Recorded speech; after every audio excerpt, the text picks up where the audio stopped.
Welcome again to Quilt As Desired. We're calling this Quilt As Desired 2 because I did one, which I hope a lot of you have seen. In one, I tried to focus in on the whole series of steps how to make a quilt. From what is a quilt, styles of quilt, making stencils, marking, doing the binding, and everything from start to finish, with the idea that most books you pick up and read, most patterns you pick up and read, the last 3 or 4 words in the book or in the pattern is Quilt As Desired. So that was what I tried to do, is a very long, very detailed overview of all that process.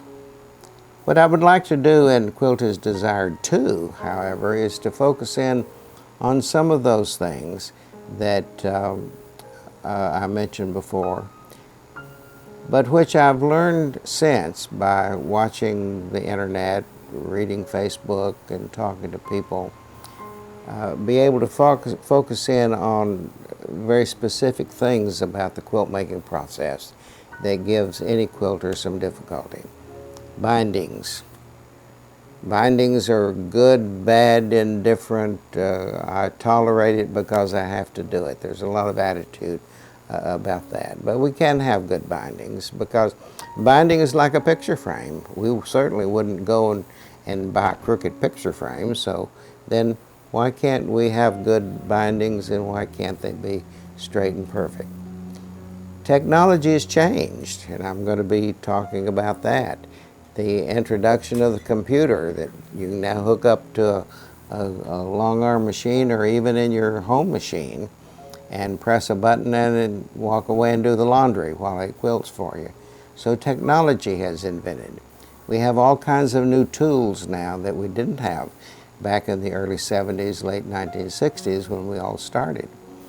I laugh, when I tell some of this stuff, but especially talking about the rotary cutter. That's that pizza cutter that now we use to cut our fabric instead of scissors. That there was a time that I really felt like that I could only admit it, only use it in the privacy of my own home. But right now it's the state of the art in cutting. So there's a lot of things like that I want to be able to focus in on, and also show some of my own work that I've done. I don't think my work has been great over the years, but it's been a very satisfying extra profession for me, especially since I retired. So hang in with me, follow along with me. I learn a lot when I do things like this, and I hope that I'll be able to give a tip or two to you to make your quilt making more enjoyable, more satisfying, to whatever use you put your quilt making to. So stay with me, watch. There'll be a lot of information given.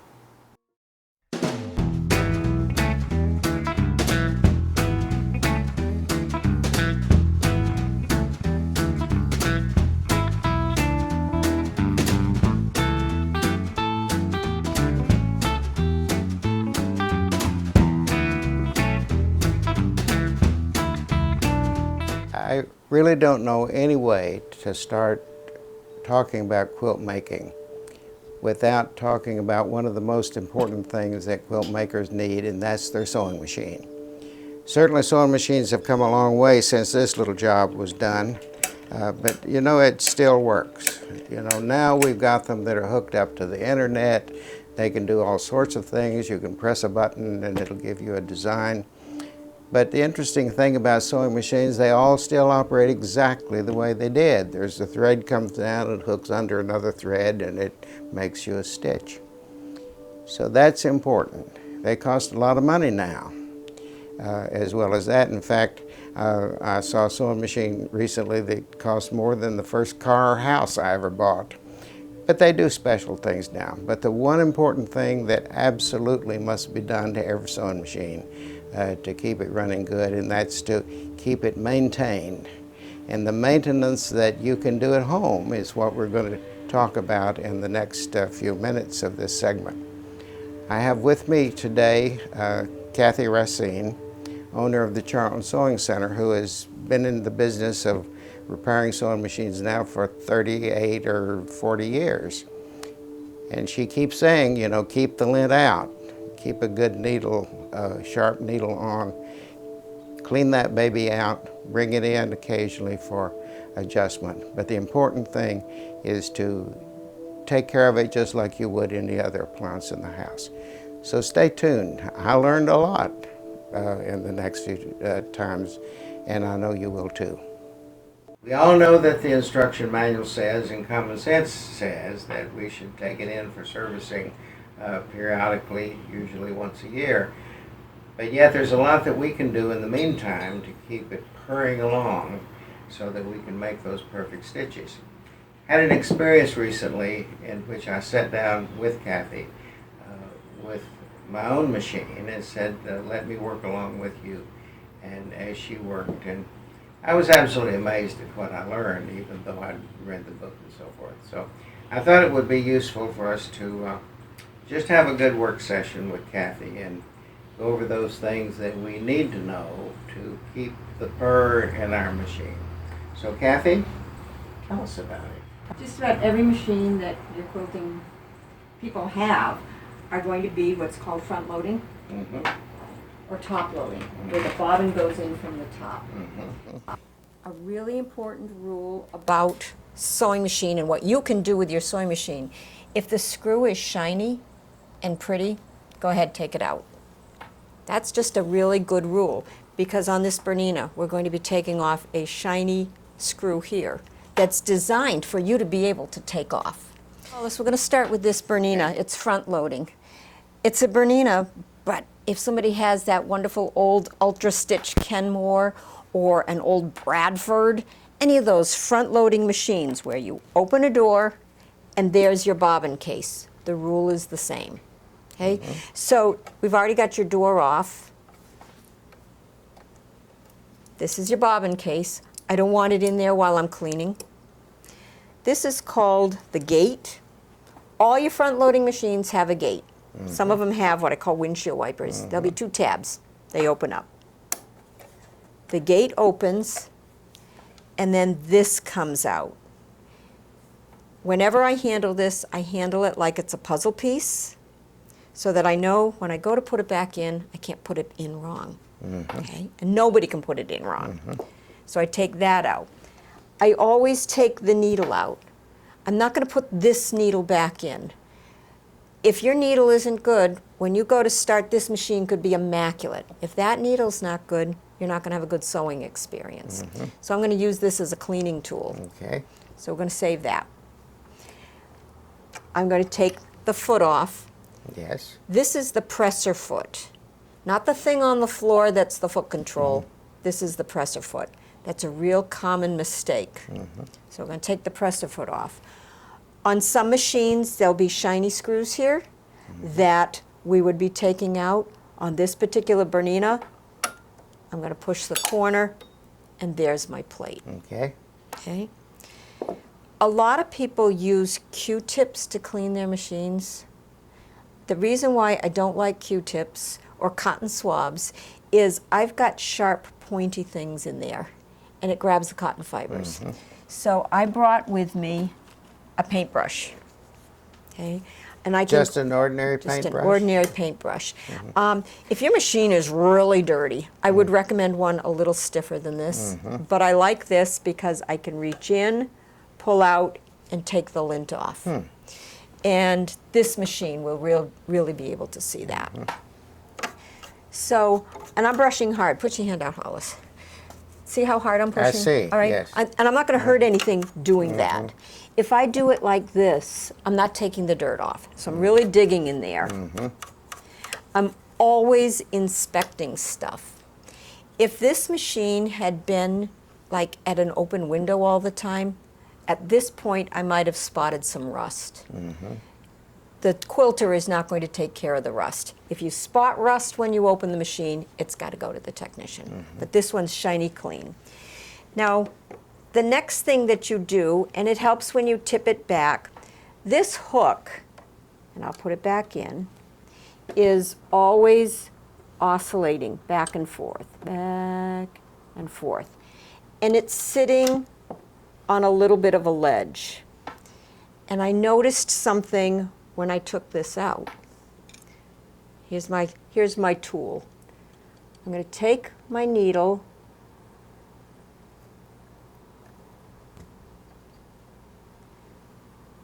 and that's what I just pulled out. And it did not show.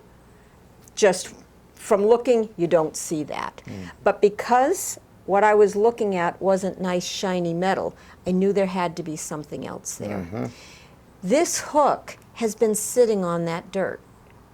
That's making this machine work harder. I see. So once I have this dug out with the screw, with the needle, now I'm going to use a stiffer brush. Toothbrush is ideal. And again, I am pushing down hard, but it's plastic bristles. I can't hurt anything in there. I have 1/2 cleaned. I do my hand wheel. And now I can clean the other half. If the quilter did that after every quilt, you could probably double the amount of time you can avoid from bringing it to the technician. Because that's causing the most problem with stitch formation, because it's making this work really hard. Well, I've noticed on the machine that on that section, there's a little bit of a groove in there. Is that where that lint was hanging? That's exactly where it was hanging out, okay? And because I am the way I am with clean machines, I have a rag. This isn't just a paper towel. This is a shop paper towel. You can use a face cloth. What you want is something that's strong, that doesn't have lint. Because I'm taking dirt out. I don't want to be putting any lint back in. So face cloth works really good. So I'm going to go in there, and again, I'm pushing really, really hard. And I'm still getting dirt out. All of this dirt is, okay, now I wasn't expecting to find this. Is this your machine, Holice? Yes. Okay, what would those be from?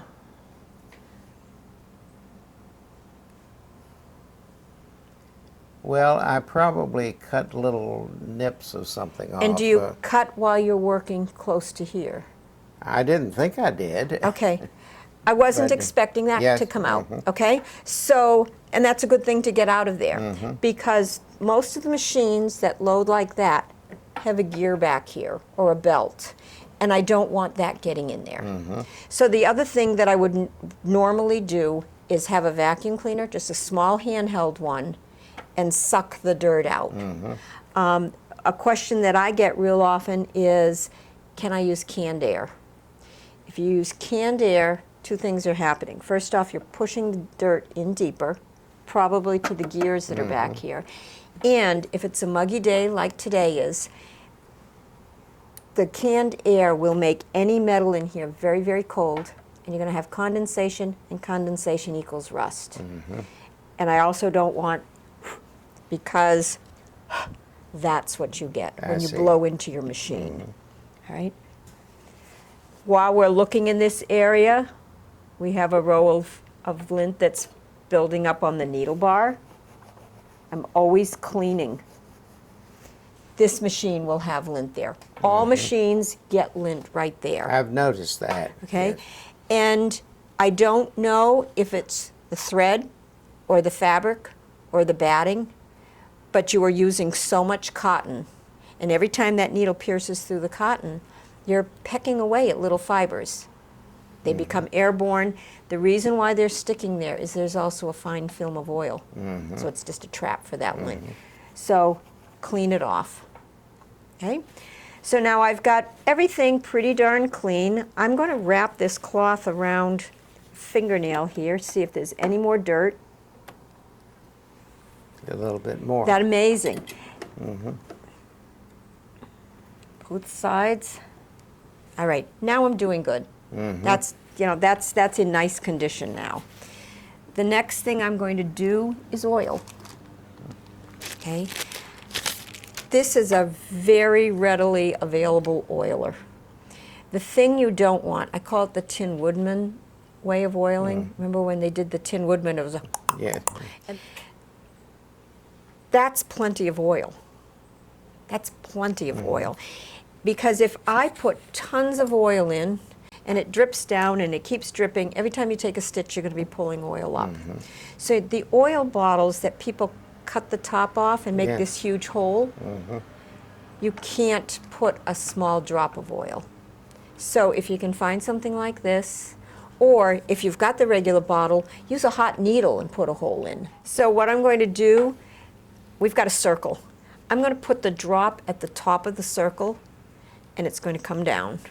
And that's how much oil I want. I want enough oil to just come down. Let me that half ask you circle. about the oil. You didn't specify the kind of oil. All right. Is it important the kind of oil that you're putting in? It should say sewing machine. It won't say sewing machine only, but I don't want it to be for sewing machines and hinges. I do not want you to do 3-in-1 oil. Okay. 3-in-1 oil has paraffin in it, and it's like making this area into a little candle. And it's one thing if you use 3-in-1 oil on a 70-pound door, but you have this very small hook that's going to be basically floating on a skim of oil, and you want it very, very clear like this. Well, do you get the oil only in a shop that sells sewing machines, or can you buy it anywhere? You can buy it anywhere, but it will say sewing machine oil, right? That's always a question that comes up on the internet. Can I use such and such on it? And invariably, the answer will come back, absolutely not, unless it's sewing machine. And it really, and now with some of the very, very new sewing machines, there's a very specific oil that you need to get from your dealer for this area. The word viscosity is really important with oil, and this is a nice, that's the lubricating power, and it's the fluidness of it. The viscosity of the brand new high-tech machines is different than this machine that is just a powerhouse machine. Does oil have a shelf life? Yeah, I would start being concerned with oil at about 7 years, because oil goes from being a lubricant to an adhesive. So I shouldn't buy the can of oil for sewing machines that I bought at the flea market. No. No. And I know the pretty little coned Yeah. oilers. They're so lovely. If you put that in there, you're going to have a really hard time getting that oil out of there, because it's going to be like sludge. So it's just like the expiration date on a can of peas or Yep. beans. Okay. Absolutely, absolutely. Okay. So I'm going to tip this back so you can see the oil is dripping down. Here's my hook that I'm holding by the post.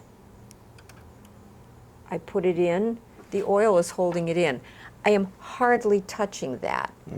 When I do this with kids, and I let kids do this, I'll say, pretend you're holding a butterfly wing. If I hold on to that tight, and then when I let go, it falls out. And then I'm going to take my gate, whatever kind of gate you had on your machine, and I close it. And now I'm smearing the oil around. So there's just a nice film of oil in there. That's all the oil I want in this part of the machine. The machine does need to go to the technician from time to time. The technician is going to pull this arm cover off. There's parts back here that need lubrication. They're going to take the top, they're going to open it up. There are parts that need lubrication, but not after every quilt. But not after 10 years either, because the sludge that builds up in here after 10 years is going to be the same sludge that's up there. So you do need to bring the machine in. Do you ever hear a quilter say, oh, I've never had to have my machine serviced? Many times. Yeah, and that's, for me, that's a nightmare, because when I get in there, I have to remove all that old stuff first. Okay, so I've got all that clean. When I put the plate back on, before I do that, I check for needle marks. If there are lots of gouges here, I recommend replacing it, because I will get a call, I broke a needle on the plate, and now my thread is always breaking. And what's happened is the needle mark on the plate has become a little knife. And as you stitch, because your stitch is going to go that way, the thread drags along, that needle mark gets sliced. That's what's cutting your thread. So I always inspect my plate. Snap it into place. Now, okay. So that's that area. I know something about this machine that I'd like to show you that will relate to other machines. Okay. Okay? The quality of thread really varies out there. And some threads have a residue on them. And I'm going to show you where that residue can be found. And the reason why I'm taking this screw off, and I don't mind if the consumer takes it off or the quilter takes it off, because Is it a shiny screw? it's a shiny screw. So I take this end off, and I want to make sure that you're really seeing right there, Hollis. Can you see that that looks like it has a film on it? Yes. That's thread residue. Now, is that any thread or just some thread? It's, some threads will do it worse. Okay. And regardless of the name brand, black, navy, and maroon do it the worst. Will you be discussing the difference between hand quilting and machine quilting Yes. thread? Yes. Well, there's a finish on hand quilting. And I have seen quilters put hand quilting thread on their machine, so, and what's happening is the residue from the hand quilting thread is left behind right there. What about the one brand that says it's either for hand or machine? It's pretty rugged thread. That's up to you if you want to use it. Okay, but there is not a residue on that. That clears the way if you want to put it on your machine. Okay, all I'm going to do is wipe that, and now it's clean. When the thread comes down, oh, there's some more right there. When the thread comes down in that thread path, when it's dragging through there, after a while, it's almost like rosin, which gives traction. You don't want traction there. No. You wanted it to be slippery because the thread wants to slide past that. That's a guide. That's not a thread tension location. That is just a sliding place. So, and I knew that was going to be in there. So the consumer, on some of these front-loading machines, there's hinges here. They can open it up. You want to look right there. You want to look for that thread residue right there. Okay. Another thing that's nice about a machine that you can see here is, have you ever broken your thread and know it's someplace in there? Oh, yes. It's someplace in there. Okay. If your machine looks like it can open, then don't be afraid of it.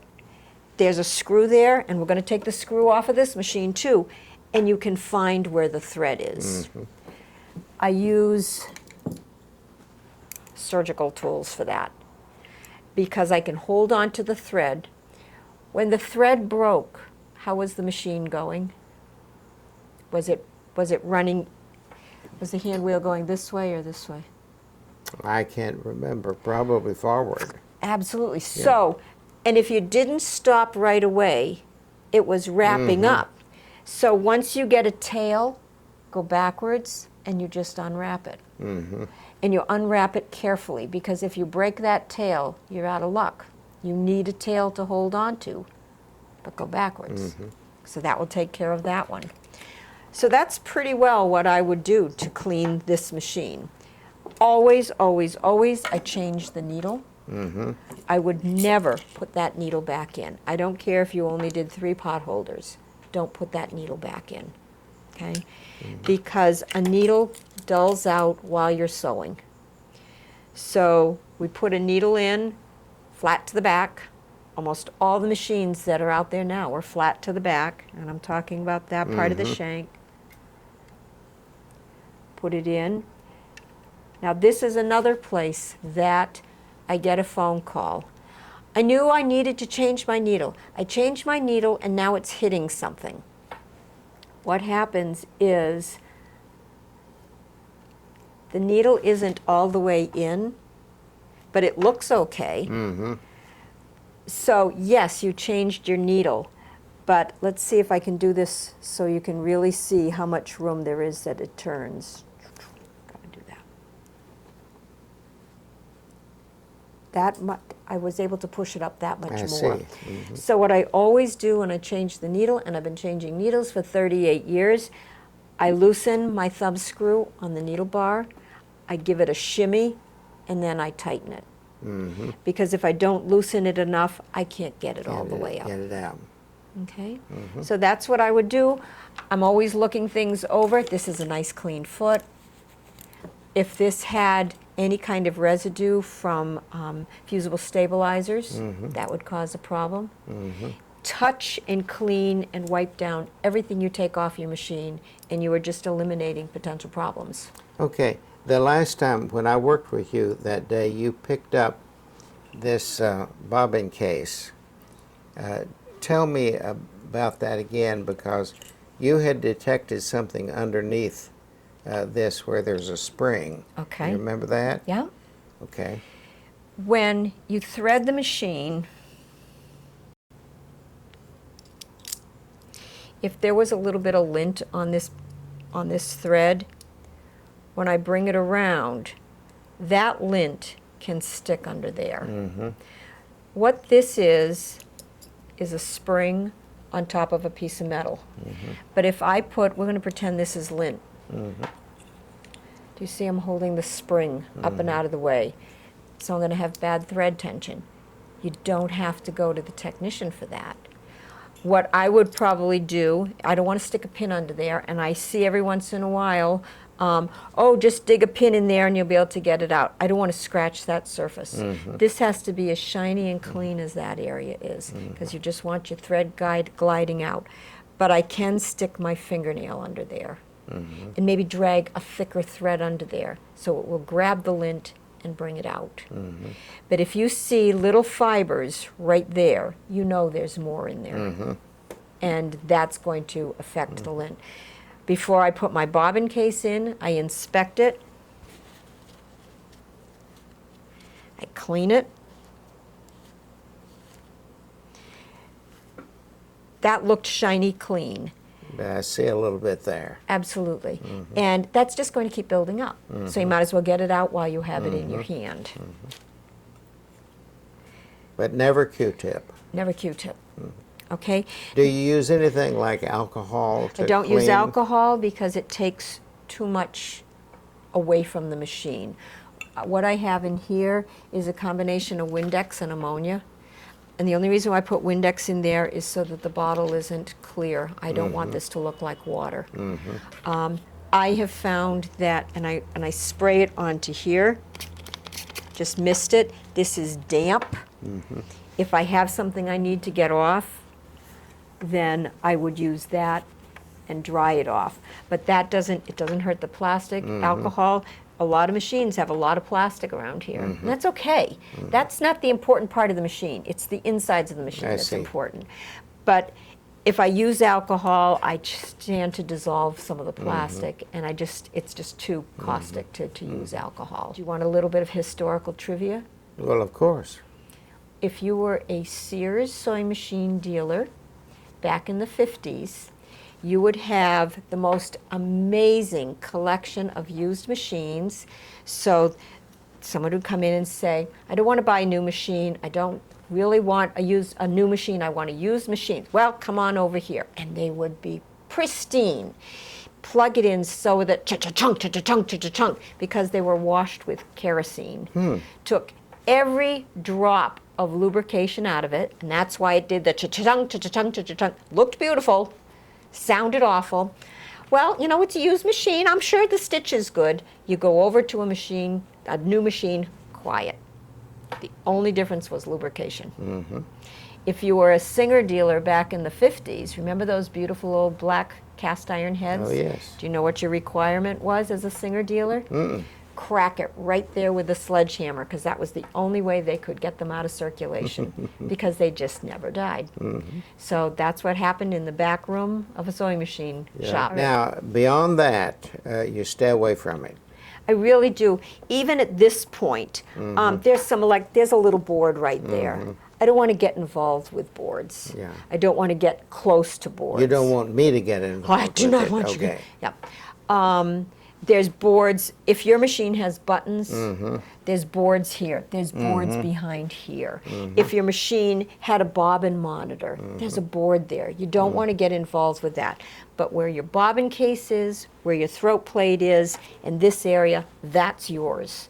And you should keep it clean. Okay. We have another machine here. Okay. Is there a basic or drastic difference between what you did and the other one in here? One thing about this, it's top loading. Oh, top loading. Okay. So, Meaning? Meaning I put the bobbin in from the top. Okay. But another thing about that is all that lint is always dropping straight down. So I'm guessing we're going to find more lint in here. Okay. All right.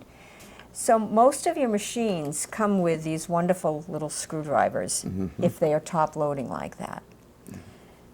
So, and they gave them to the quilter so they could do what I'm going to do. Right? So I'm going to take this screw off because it's a pretty screw and it's right there. It's a shiny screw. It's a shiny screw. I'm going to take the foot off. This one is a snap-on.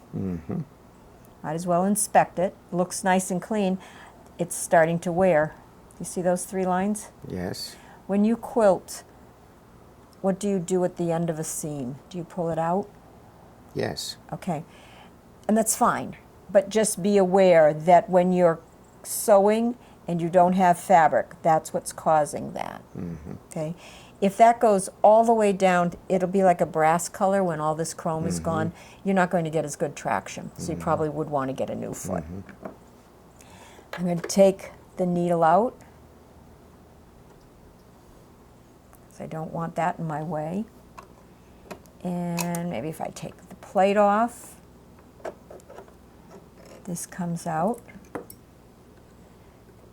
It's my bobbin.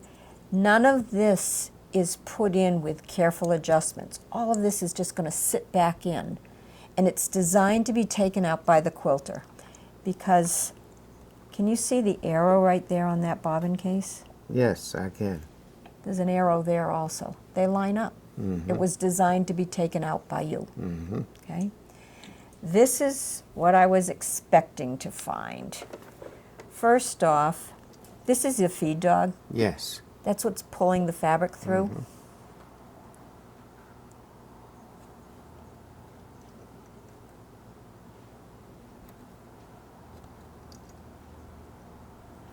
And that would not have come out with the paintbrush. It had to come out with a needle. The reason why you really want to get that out is, here's my feed dog, here's my plate.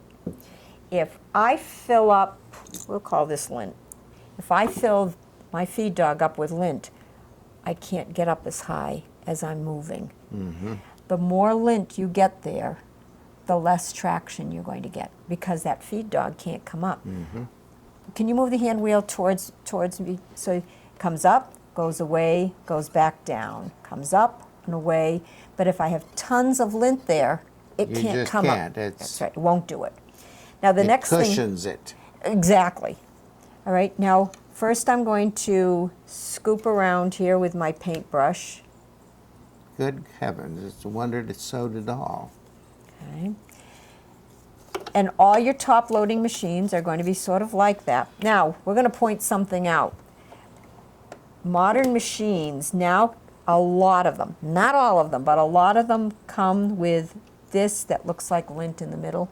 And people are so proud when they take it out and they say, oh, look at the lint I got out. And what they successfully did was pull out an oil wick. And it's about that long, and it's really, really hard, and it's saturated with oil, and it has a very important job. It's keeping, move the hand wheel again for me, please. See how this is spinning around? That oil wick is keeping that path lubricated. Okay? A lot of your top loading machines have what I call a window. And the window is an opening, and I'll stick my screwdriver in it. See how I can get outside of this little bowl. So I'm going to push my paintbrush through and the lint comes in. Any place I see lint, I'm going to dig it out with a paintbrush. If you have a nice little strong vacuum cleaner, that works really well too. So I refer to a lot of things that are circular as a clock. So right now, it's at 2 o'clock. I'm going to go in at 10 o'clock.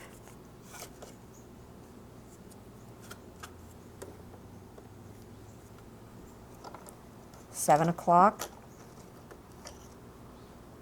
Still pulling it out.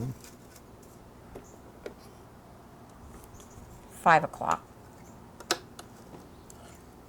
And that one was clean. Okay. I see. When you think about that lint being in the bowl and being all around there, totally different bobbin case than what we had with the Bernina.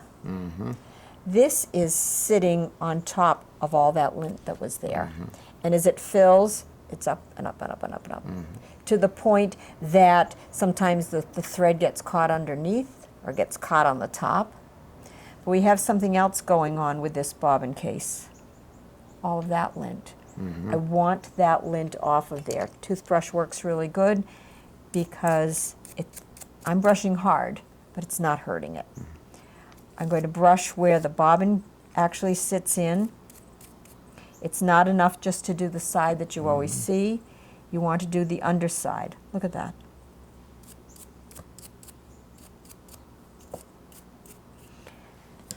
I will say over and over again, inspect everything. If this was rough, feel how smooth that is?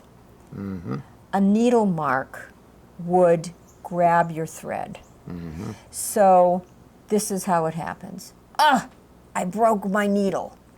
The needle drops in, gouges the bobbin case, and then you try to sew again, and the needle thread is going to get caught on that gouge. Sometimes the gouge is there, sometimes it's there, sometimes it's in this area.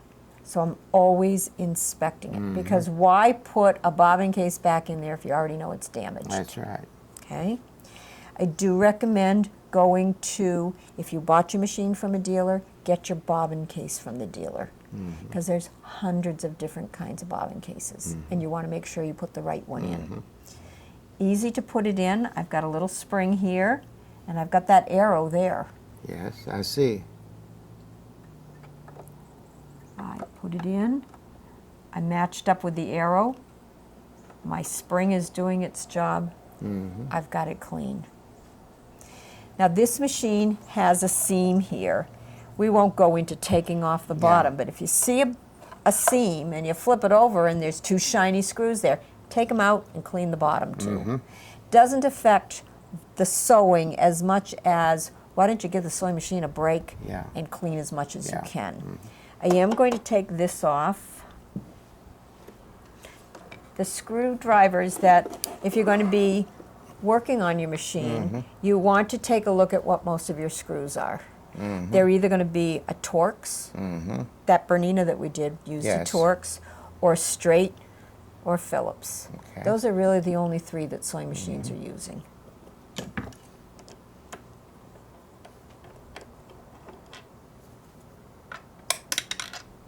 It's shiny, so it's okay to come out. We got more lint in there. I see. All right. There's a board here. I don't want them working near the board. But this obvious in-your-face lint, let's get rid of that. And again, this is where if you, is that a caught thread? No, that's just a reflection. This is the area here and on this take-up that if you broke a thread and it got caught in there, look how readily available it is. It's going to be right buried there. down in there. But it's, once you get the end off, easy to find it. Okay? So, since I can very easily take this end off, some of them, the door opens up. Move the hand wheel for me again. See this going up and down? Yes. That's the needle bar. That goes up and down 800 times a minute. If that needle bar gets old, when I do this to my hands, they get warmer and warmer. If I had a little bit of baby oil on them, they wouldn't get warmer. If I have this dry as a bone, as you sew, and quilters seem to sew for like no problem, sew for 45 minutes without stopping the machine. That needle bar could get so hot that your machine would seize up. So this is the call I get. I was sewing all day because I was at a retreat, and the whole thing seized up, and the next morning I went and it was fine. It's because it spent the night cooling off. But if she sews again for another 6 hours, it's going to seize up again. Seize up. So we're just going to put not a Tin Woodman amount of oil, just a speck of oil there. Move the hand wheel and you're going to see it get smeared up and down.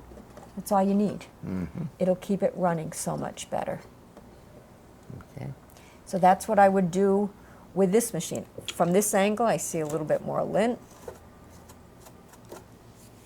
Well, this may be a question for thread, but I read so many times people saying, my machine doesn't like a certain kind of thread. Is that because maybe more lint builds up and it snags, or? It can be that. It can be a finish that's on the thread. It can be how the person threaded the machine. Let's say you're using thread like this. If I went straight from this cone to the first thread guide, from the table to the first thread guide, down and up and down, I'm going to have a lot of problems with it because it's pulling very irregularly off there. So a lot of the problems that people have with their thread is how they actually put it on their machine. I see. Would you like to hear my thread 101? If it's hard to spell, hard to pronounce, or costs more than $1.50, go ahead and try to use it. Yes. That's thread 101. That's. And if your machine doesn't like it and you have 11 other choices, why not try another one before you are ready to scream at your machine? Okay? But the threading of the machine would really affect how it performs. Okay. And I would assume that any place that thread comes through, there could be lint, there could be a snag or whatever. There could be rust, there could be lint, there could be a caught thread. The machine was designed to have the thread pull off smoothly, go through the thread guide smoothly, through the tension discs smoothly. If you know that, like if you saw lots and lots of that residue there, it's probably there also. This is when the ammonia on a rag is really good because you can just drag it through your tension discs. I am buffing your tension discs to a shiny. I've heard some people say they use dental floss. Is Not that a waxed. good? Not waxed. Not waxed. Okay. And some people have used waxed. And so you are basically reintroducing a residue to your tension discs. If you're going to do that, it's a good idea to make a knot or two in there so that as you drag your dental floss through, that little knot will grab anything else that might be caught in there. Okay. So that's what I would do with this machine. And I would do that after a full-size quilt, maybe 5 or 6 table runners, and listen to your machine. Okay. If this was really, really dirty, you'd hear all sorts of chatter. Why put up with that?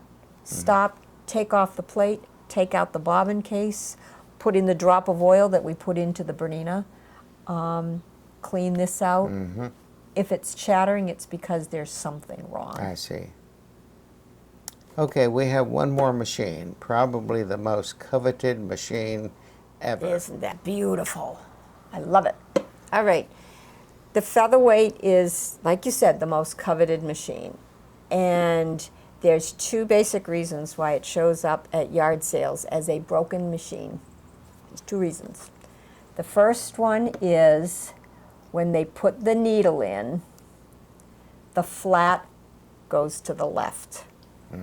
On the Bernina, flat to the back. On the Necky, flat to the back. On lots of old singers, your old treadle singers, the flat was to the right. In fact, it was so important that on some throat plates on featherweights, they actually had an arrow engraved on the plate. So That's the first reason. If you've put the needle in backwards, I get a phone call that says, it was sewing perfectly, I changed the needle, and now it is 1, skipping stitches, 2, hitting something. And that's because the needle was put in backwards. And I'm going to let you explore this needle. Remember I said I want everything, you need to examine everything. I want you to examine the tip of that needle and tell me what you find out with your finger. And I want it to be the tip of the needle, the point of the needle. The tip of the needle. Well, it's sharp. If you go down like down. that, can you feel the burr? Yeah. That burr is like a fish hook. And if you sew with that, it's going to grab the stitch. It's going to look like bad thread tension because it's going to grab your stitch and bring it up to the surface or leave it down below as a loop. Important part of the machine. So the first reason is the needle's in wrong. The second reason is I cleaned my machine, I cleaned my featherweight. You gotta be real specific. I cleaned my featherweight and I put it all back together and now I'm breaking needles. Or there's a tag on the for sale sign that says out of time. And people are afraid of a machine that's out of time. So we're going to take off the throat plate, and I'm going to take it off from the bottom because I don't want to hurt this beautiful enamel. Okay, you've got that spacer there. Right? Yes. Now let's see if we can really show. I've taken the bobbin case out. Do you see that finger? That finger can just spin around. And it doesn't matter where it is, this plate will fit on there. So you clean, it's all shiny, there's no lint, you've done such a wonderful job, but you've missed one important thing. This finger has to be at 12 o'clock because that finger needs to fit in there. Through that. I had that happen one time. And what did it do to the machine? It didn't do anything to the machine. Fortunately, there was someone there that could tell me what was wrong. Oh, okay. All right. That's the other, those two things, how to put the needle in, how to put this finger in the plate. So this finger needs to be at 12 o'clock if you want it to sew correctly. It can be any place to put the plate on, but to sew correctly, we're going to have it at 12 o'clock. Okay. Can you still see the finger? All right. Now I'm going to put the plate on, and again, I don't want to hurt the enamel, so that's why your free arm is down.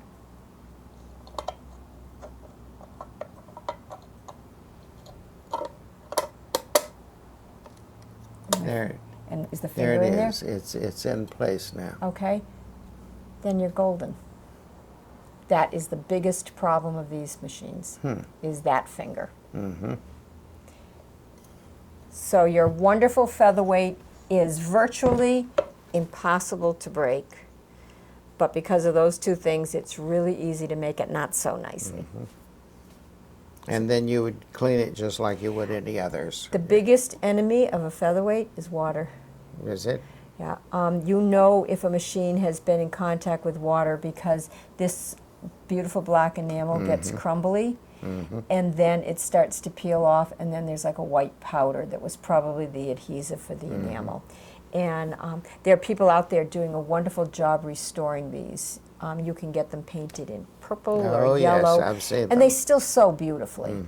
Now this could be taken off, right? Yes. To get into that particular area. And again, it's all shiny, it's all pretty, so yep, it's yours to take off. Okay, and there it is. And about 6 different moving parts versus A gazillion. how many boards and gazillion on the other. This was Singer's perfect machine. This one, and the 201 was a wonderful machine also. But the thing, there's books about featherweights, and it was so perfect and so precisely made that you really don't want to get a thread jam in it because there's no room for thread jams. But if it's clean and oiled and threaded correctly, it just purrs. Purrs. So that's your featherweight. And It's bring a it and beauty. machine in periodically. Periodically. Periodically Because for if you service. really take care of it, like we've shown, once every 2 years would be okay. Okay. As long as you're really taking the lint out of that hook area. But I think you've already told us that there's some things that we can't do. Absolutely. That with the new technology, that takes an expert really to do it. Yeah. Well, I've learned something. Oh, good. I'll get my paintbrush out. Okay, I'll excellent. get my vacuum out to suck that stuff out. So, All right. thank you very much. You're very for coming. welcome. What you've talked about is what I read on the internet constantly. People asking questions about their machine. Excellent. And I've always thought that it might just possibly something kind of simple, and you've made it simple. Good. Thank you. You're very welcome. You've just seen and heard one of the most important things that any quilt maker who uses a sewing machine, or for that matter anyone who uses a sewing machine, should be aware of and absolutely do regularly, and that's maintain your equipment. If you don't maintain it, it's not going to work. And nowadays, the least little thing that happens in there can really throw your work, in a spin. So whether or not you have a real vintage machine, or what I call a mid-century machine, or the new computerized machines, maintenance is important. You can do that. Look in your manual, because it will give you the very basic information about keeping it clean, oiling it if necessary, and keep it working in absolute top-notch order. I want to thank the viewers who watched this episode, which I believe is a very important aspect of quilt making, or anyone who sews and uses the machine, and that's keeping it in good working order.